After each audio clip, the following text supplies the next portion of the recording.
Hey everybody, it's Cameron, the Anistical Consultant, and I have got a good comment basically from someone in England who is interested in the Bernie Sanders video, and I think that's pretty cool because you're overseas and I guess you're following the American election over there, and I think that's cool because I'm super patriotic and whatnot.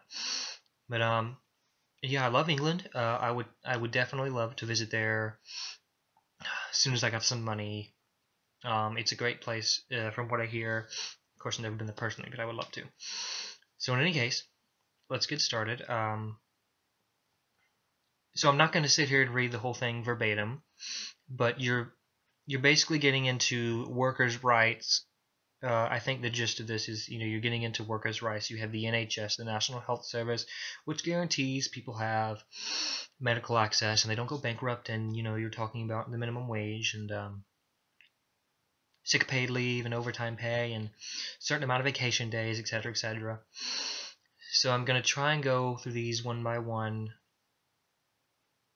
and why I am against these things. So just so we're clear, I am a libertarian. I consider myself a libertarian. If you're not familiar with that in England, we're basically the freedom-loving party. We call ourselves. We are wary of anything the government does, any law that would give the government control over anything or giving more power.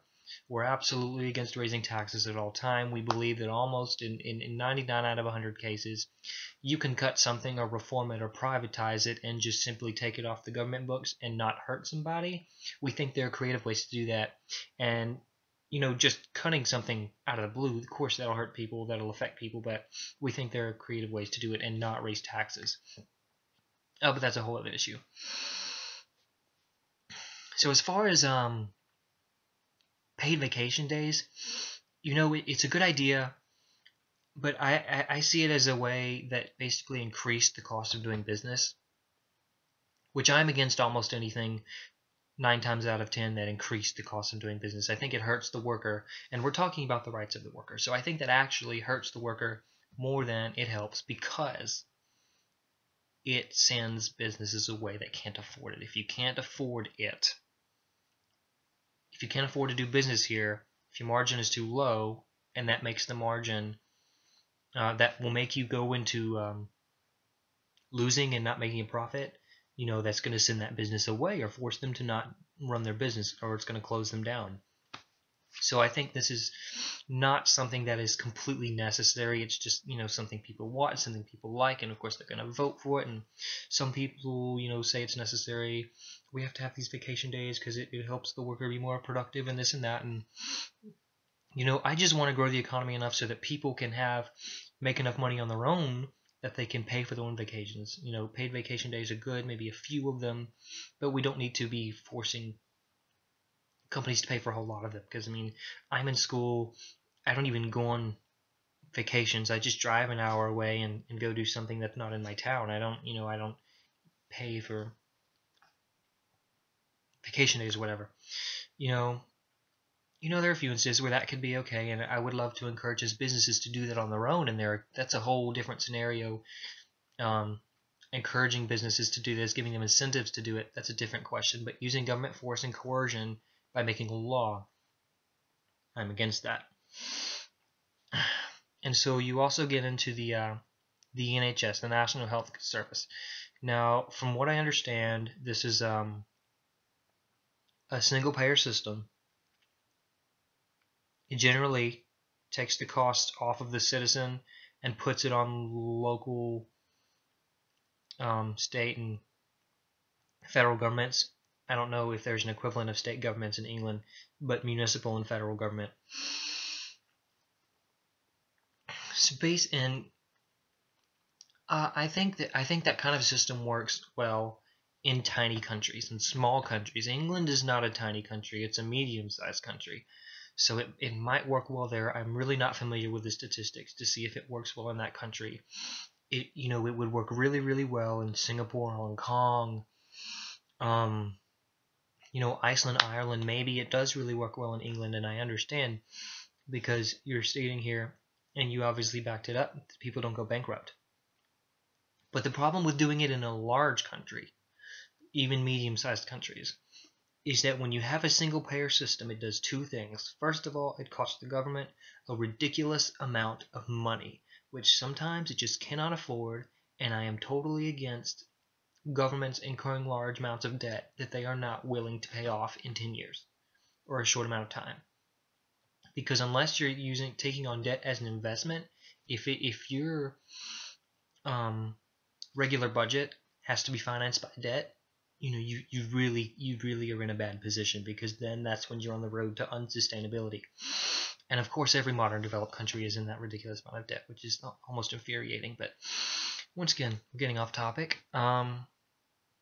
So having a nationalized healthcare service, yeah, a lot of people in the U.S., a lot of people all over the world, they see that as a right. They say, well, it works really well in Canada, and it works really well in England, and yes, it does, because it gives people access to healthcare, but it costs so much money. That's the first point. The second point is that in many cases, and this really ties into the other point as well. So let's say 3 points. And so this second point, which ties into the first point, is that it raises the cost of doing that. Because what happens is you don't have competition between businesses, between private enterprise, and you may have partnerships with them, which is good, which is we encourage, as libertarians, we encourage business and private enterprise to work together, not the government to push the businesses out of the way, because that's bad, generally.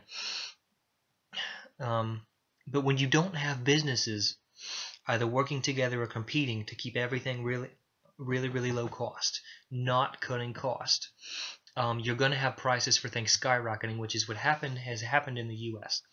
Because in the U.S., the United States really has made a mistake in the fact that they've subsidized lots and lots of healthcare, but the private businesses are still running it.